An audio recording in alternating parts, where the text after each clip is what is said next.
آج تم کسی کا پردہ رکھ لو، کل وہ تمہارا رکھ لے گا، کہ دن تو آنے والا ہے نا، جس کے لیے اللہ خود کہتے ہیں یوم تبلی السرائر، آج راز کھولے جانے کا دن ہے۔ جس کو ہم اپنے کاغذوں میں چھپائے بیٹھے ہیں وہ تیرے کاغذوں میں چھپا ہے، لیکن اس سے کوئی نہیں چھپا ہوا ہے۔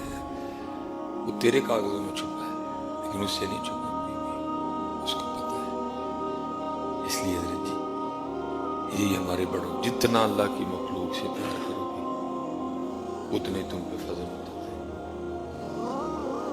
دین سیکھو، اگر ناراض ہونا تو وہ بھی اللہ اور اللہ کے رسول کے لیے ہونا، اپنی ذات کے لیے نہ ہونا۔ اللہ اور اللہ کے رسول کے لیے محبت کرو حضرت ابو سے، بڑی ضرورت ہے محبت کی، ایک دوسرے کی چھوٹی چھوٹی باتیں۔ پھر اقبال نے بھی کہا تھا خدا کے بندے تو ہیں ہزاروں، بنوں میں پھرتے ہیں بارے بارے، میں اس کا بندہ بنوں گا جس کو خدا کے بندوں سے پیار ہوگا۔ اللہ اور اللہ کے رسول کے لیے پیار کریں۔